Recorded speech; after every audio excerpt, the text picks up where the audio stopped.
Hey guys, it's Brandon. Welcome to an introductory video on the Sicilian con. This is an opening that I've played, added to my repertoire somewhat recently, and I've found that I like it very much, and I wanted to do a video series on it. And this is the first video. This is just going to be an introduction. I'm just going to go through the basic setup for black and talk about a few points of the Sicilian and the con specifically. And I'm also going to show why the English attack setup by white, can't really be played versus the Sicilian con. So in future videos, I'll show some games and talk a little bit more specifically. But for now, let's just get to the introduction. So this is, of course, a defense to e4, and like all Sicilians, it starts 1c5. And of course, there are a couple of options here for white. White can play c3 or knight c3, the closed Sicilian. Sometimes you see stuff like bishop b4, but most of the time you'll see knight f3, and since the con is an open Sicilian, we're just going to go focus on that.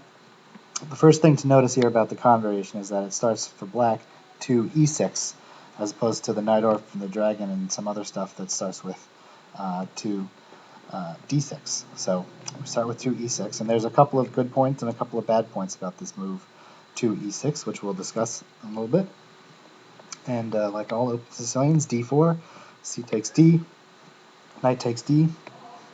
White has gained a little bit of space because of this pawn in the center. However, black has two pawns in the center, and we'll try to use that advantage later on in the game for sort of some counterplay. Additionally, black has the semi-open c file, white has the semi-open d file, and this is why one of the two reasons why the Sicilian is so popular. A defense to e4 is it's very unbalancing.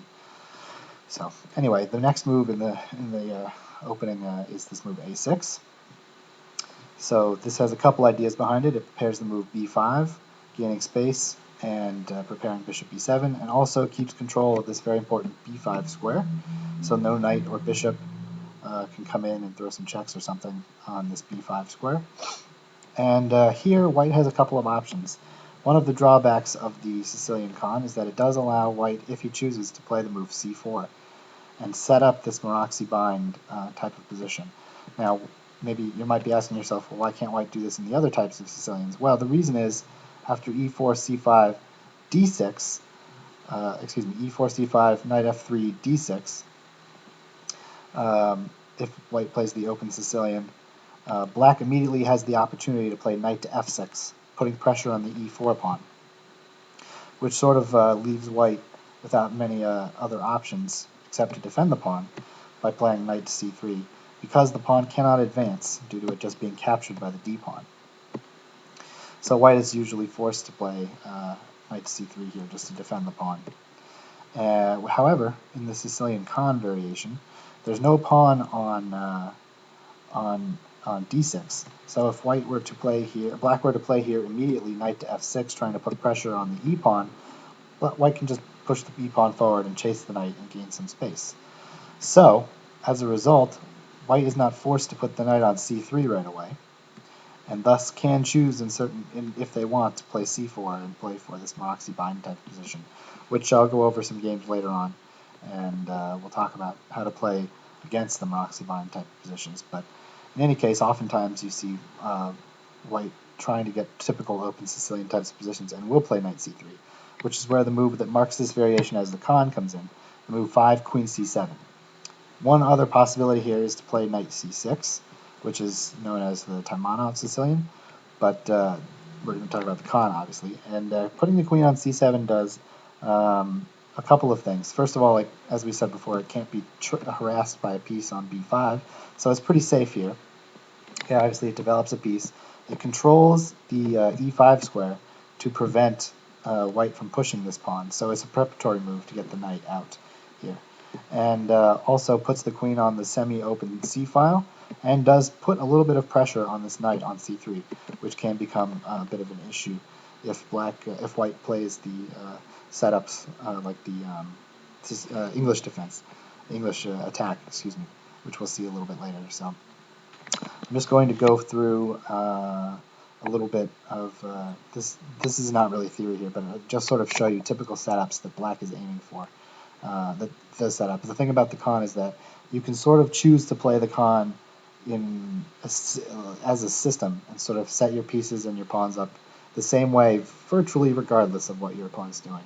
It's not always that easy, but just about whatever your opponent chooses as a setup, you can choose the same setup, and it's very solid, it's very flexible, and so I'll show you that setup here. The typical moves are bishop d3. This is sort of a typical sort of move. Knight f6. Now, since the pawn can't come out, and okay, castles.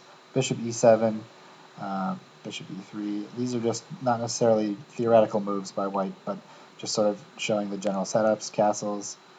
b5. King h1 was to prepare f4, which is, you'll almost always see this in any con setup, is that white will always, if they really want to play for any kind of advantage, will always place f4 and either look to break and attack your king with f5 or e5, which would open up this bishop, and oftentimes you'll see the queen coming over onto the king side to try to get some sort of king side attack.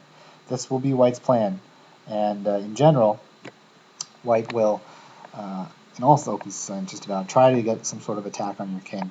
And the great thing about the con is that it's flexible. It allows for many different, it allows for easy sort of defensive setups. And if you survive the attack, oftentimes your opponent will have overextended himself, and you'll have great chances for counterplay after the attack. So another move, d6. You pretty much, it's pretty much a habit. Whenever you see the move f4, they're trying to get it in e5, so you're trying to stop it. The move, whenever you see f4, is just to play d6 to stop, put more coverage on the e5 square to try to slow down e5. That's sort of the general plan for black's setup and the opening, is that the black's sort of strategy is twofold. They want to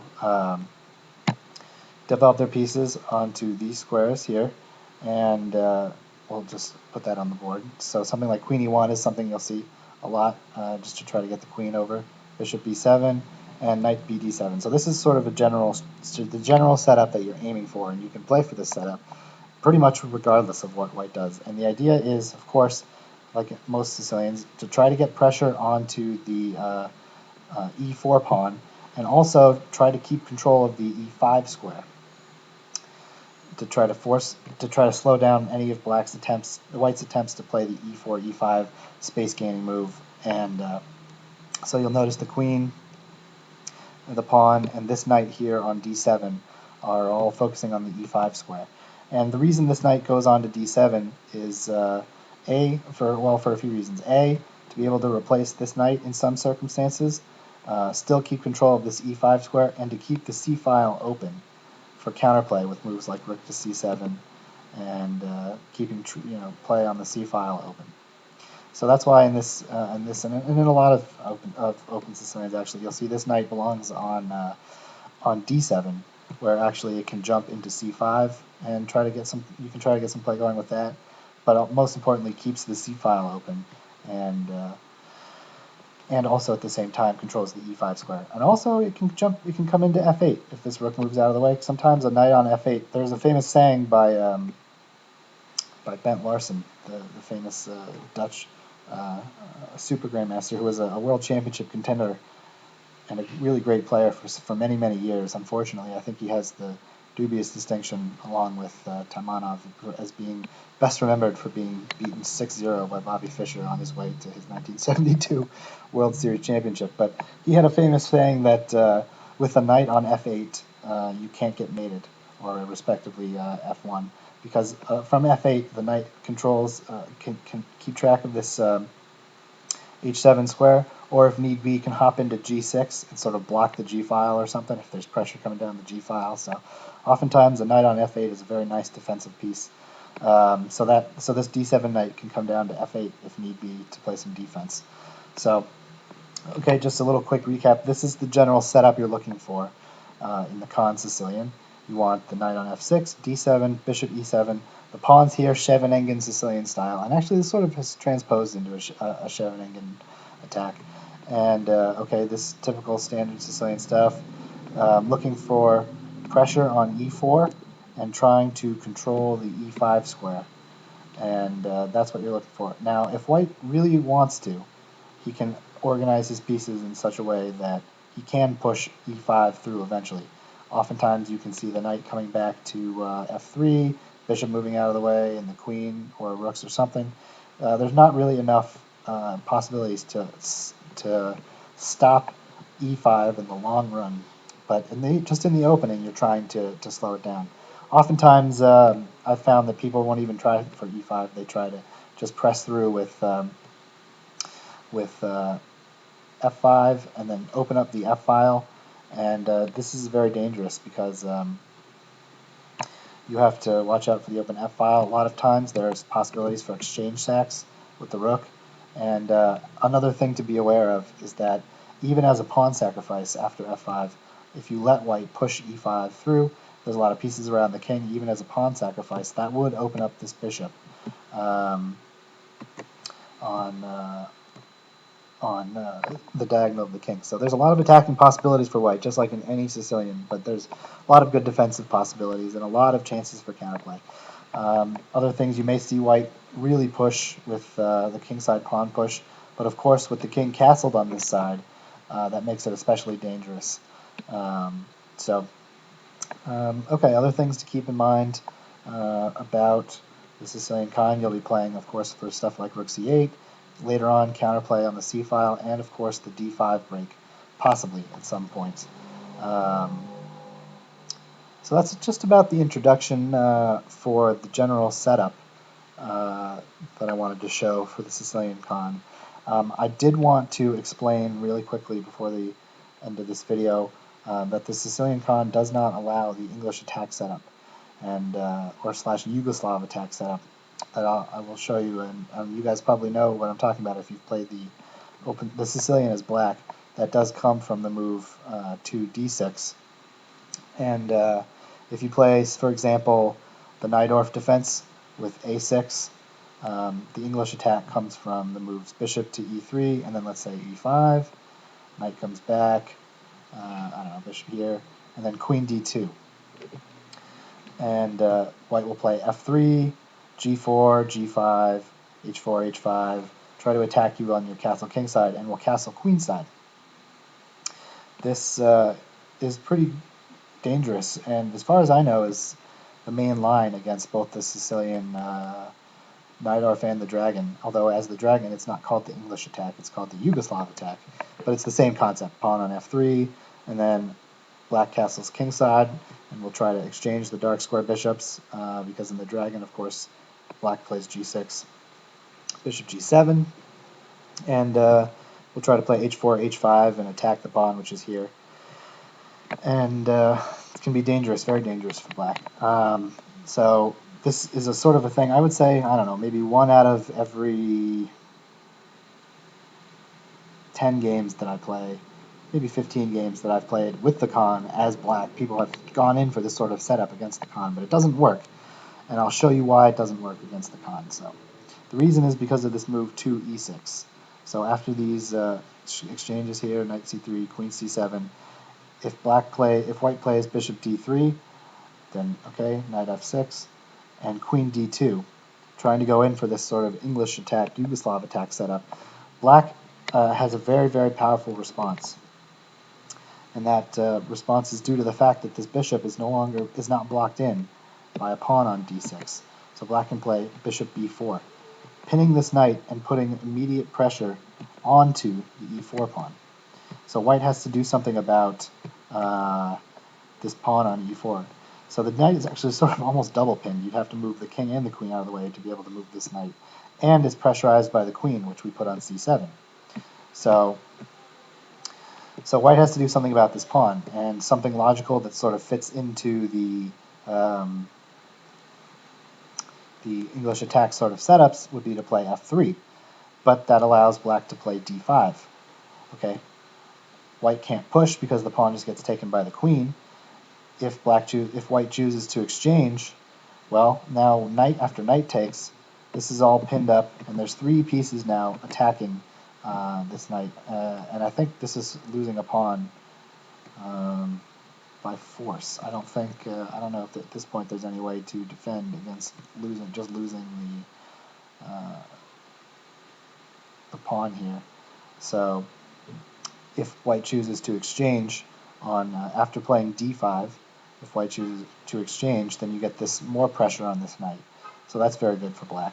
After d5, if black chooses the move bishop to d3 to try to defend the e-pawn, again, two attackers, it needs two defenders, then there's this pretty easy tactic, which actually just wins a piece for two pawns for black. After the move e5, the knight gets chased away, say back here, and then simply d5, d4, just forking the bishop and the knight.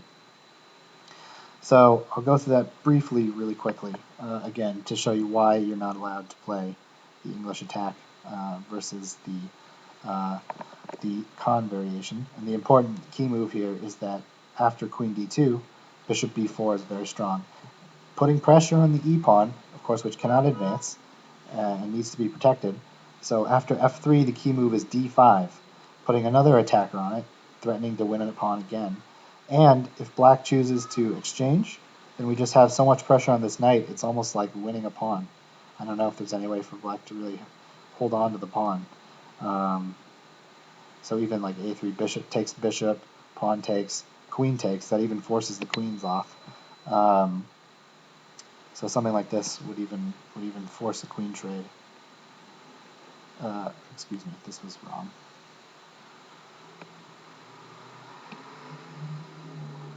And this is of course just great for black because it's just a pawn up, weak pawns for white on this side. Okay, he gave up the two bishops, but that's just more than enough compensation. It's just pretty much winning out of the opening. So that's how to deal after e takes d5. We don't play e takes d5. We play knight takes d5. And okay, very important. If black chooses to defend with bishop d3 after you play d5, then there's a very simple tactic in the position. e5, chasing the knight away, and then d4, where black just wins a piece for two pawns. And so that is the reason why you cannot play the English attack on against the Khan. And if you're interested in studying the Khan and playing the Khan variation in your own games, make sure you know this way to refute the English attack, because you will see it from time to time. Okay, a lot of players have experience against the Khan. They know not to play this setup, but occasionally you do get it, and it's important to know how to refute it. So, okay, in sort of summary here for this introductory video, just showing you just a reminder of the setup that black is sort of playing for. You want to get your pieces on with the bishop on b7, the knight on d7 and f6, the pawns here on d6 and e6, bishop on e7, queen on c7, and then the rooks usually here and oftentimes on the d files, and then you can sort of base your play on that. So just a reminder of how the opening gets started. c5, knight f3. It's e6 is the second move. d4, c takes d4, knight takes d4. The fourth move is a6. So remember, it looks like you're sort of making a lot of pawn moves, and you are, but this is one of the openings where you sort of can get away with making a lot of pawn moves and not getting your pieces out immediately. Even 5 moves for black, where no minor pieces are developed. One of the few openings I think you can say where that happens, but it still works because you're playing a lot of very exact and very meaningful non-developing moves. So queen to c7, 5 queen to c7 is the important move that marks the Khan. Remember, keeping control of the e5 square and getting the queen to put pressure on the c file and this knight. So okay, after all that, just remember the setup, and look a little bit more specifically at some specific theory moves. There aren't too many, but I'll just show in the future some more specific things to keep in mind in the opening, and we'll show some games. So hope you guys enjoyed this brief look at the Sicilian Khan, and we'll see you in the future for some more detailed and in-depth looks at the Khan. Thank you.